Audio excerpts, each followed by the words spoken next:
Hi there, this is Mohammed Rohan, and today in this video I'm going to be demonstrating my week 9 lab of cybersecurity as a part of my portfolio 1 and 2. So in this demonstration I'll be showing my vulnerability assessment using Nessus Essential on a Kali Linux environment. So from here, before I'm going to move to the further procedure, I'm going to do a quick connectivity check. First of all, I've got the Juice Shop here. I'm going to get an IP address so I can ping it on Kali. So now I've got the IP address, which is 192.168.123.111. Second, I've got here the WordPress. So I'm going to do the same IPA. Now I got the IP address here as well, 192.168.123.30. Lastly, I've got Ubuntu Gateway. I'm going to do the IP address here as well. And here I've got the IP, which is 192.168.123.1. Now I'm going to do the quick connectivity check. I'm going to jump on Kali. I'm going to open the terminal. And then we're going to check if the ping is connected and each machines are listening to each other. So now here I'm opening the terminal. I just wanted to make it a little bit bigger. Now first I'm gonna try the Juice Shop ping, which is 192.168.123.111. Yep, it is connected. Secondly, I'm gonna start with the WordPress, which is 192.168.123.30. Yep, it is connected as well. Then lastly, I've got the gateway, which is 192.168.123.1. Yep, it is connected as well, which means all the machines are connected to each other and they're listening to each other.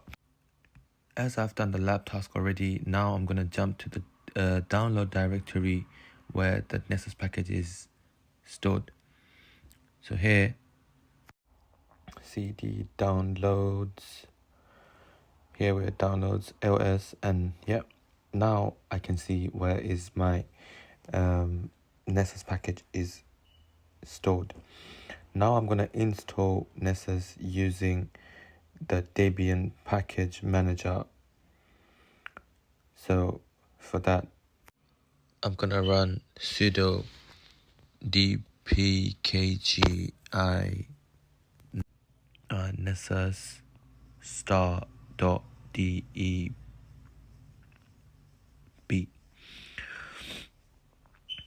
So now we're going to put password for Kali, and then this whole process, it's downloading all the required components, including the web interface and the scanning engine.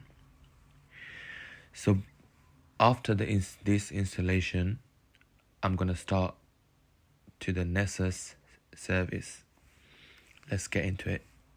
So now I'm going to verify the service is running correctly. For that, I'm going to running sudo systemctl start Nessus D. And yep. And just to check the active status, I'm going to run again sudo. I got already. Sudo systemctl. I'm going to change the start to status. Yep. Now this active status confirms that the Nessus is ready. Now jumping into the next step, I'm going to access the web interface. Here I'm going to localhost 8834 as I done the registration already using my actual working email, not the university email, basically because the university email reached off that limit. So here I'm doing my login, my ID, password, and then this is the dashboard here. This is the ID here. Now I'm going to show quickly my actual email just to verify, yes, I got the verification email from Nessus. Here, there's it. Yeah, that's the email, and that is my working email. Basically, that is my my business email. So now we're gonna jump. Now I'm gonna jump to the next step, which is creating a scan. Once I'm done with the registration, now I can easily work on the dashboard. So now, as I done the lab already, I'm gonna delete this scan which I've done just to take the screenshots for the report that I made for week 9.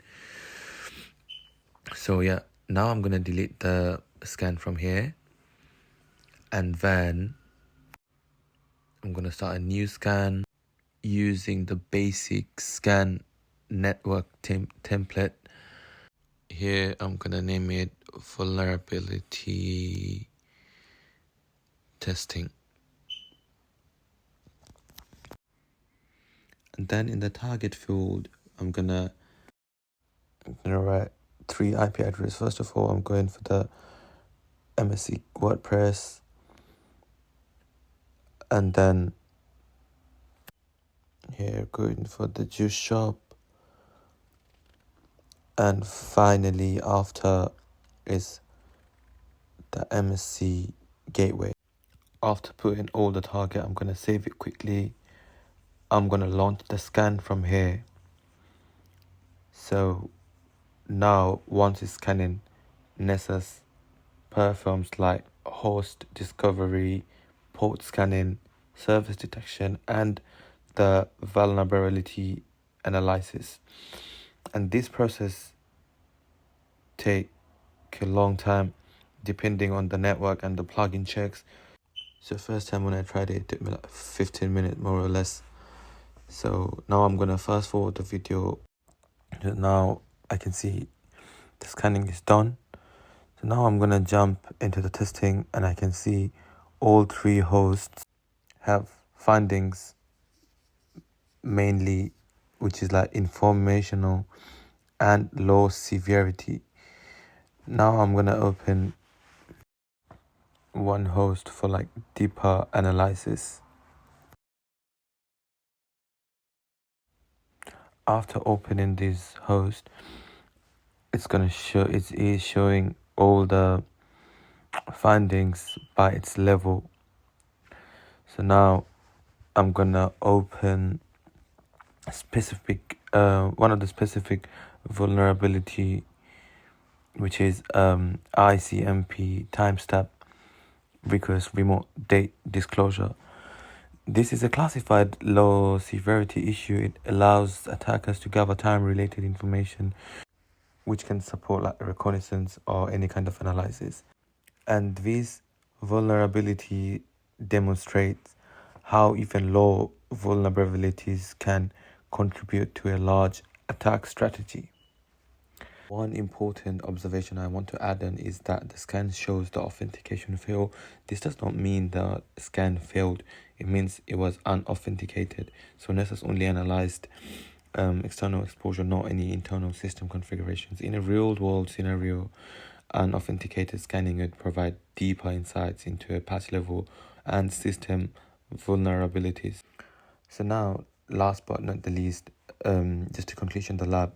This lab demonstrates how Nessus can effectively identify vulnerabilities across the network. Even though most findings are low severity, they still reveal valuable system information that could be used by an attacker. This highlights the importance of continuous scanning, system hardening, and proper security configurations. So this was it for my week 9 demonstration. Thank you so much for your time.